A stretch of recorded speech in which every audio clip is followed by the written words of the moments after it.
मी तुम्हाला जबाबदारीने सांगतो की जसं तुमचं देवेंद्र फडणवीस साहेबांवरती पूर्णतः विश्वास आहे, तसं माझं सुद्धा साहेबांवरती पूर्णतः विश्वास आहे.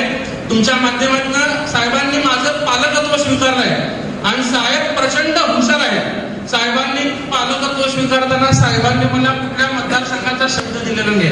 फक्त तुला लढवायची जबाबदारी माझी, तू काळजी करू नको, तुझं पालकत्व मी स्वीकारलेलं आहे, हा शब्द मला त्यावेळेस साहेबांनी दिला होता. त्यामुळे मला अनेक जण विचारतात मध्यमध्ये काम करताना की तुझं मध्यचं तिकीट फायनल आहे का, तुला मध्यला काम करायला सांगितलंय का.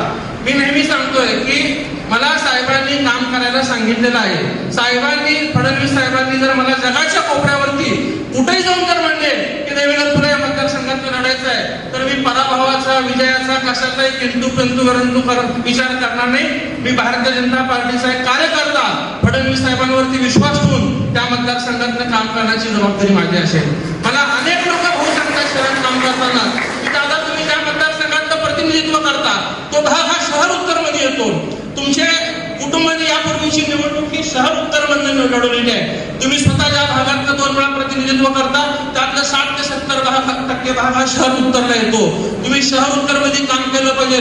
काही जणांचं म्हणणं आहे की तुमच्या परिवाराने 2 टर्म मध्यमध्ये लढवलेले आहेत. माझा जन्म हा जुनी मिरचाळीत नाही, माझी कर्मभूमी जुनी मिरचाळ आहे की तुम्ही मध्यमध्ये लढलं पाहिजे. परंतु मी नेहमी सांगतो की माझं साहेबांकडनं कुठल्याही मतदारसंघावरती क्लेम किंवा कमिटमेंट झालेलं नाहीये. आज शहर मध्य हा महायुतीमध्ये शिवसेनेकडनं आहे. ह्या सगळ्या गोष्टी साहेबांना ज्ञात आहेत आणि असं असताना साहेबांनी मला सांगितलंय की तुझं पालकत्व मी स्वीकारतोय, तू काळजी करू नको, तू कामाला जा. त्यामुळे माझा भाऊ तुमच्यावरती एक मोठा भाऊ म्हणून प्रचंड विश्वास आहे.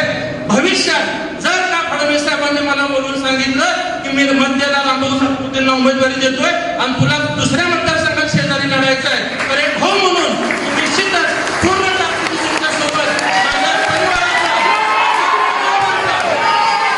माझ्या आजोबांचा, माझ्या परिवाराचा किंवा माझ्या जे काही मोठे परिवार प्रेम करणारी सगळं काही सहकार्य शक्य असेल, आपण दोघं जण आदरणीय फडणवीस साहेबांचे एक मार्गदर्शक त्यांचं घेऊन चांगल्या पद्धतीने लढून आपल्या भारतीय जनता पार्टीचा भविष्य काळातला विजय करण्यासाठी प्रयत्न करूया.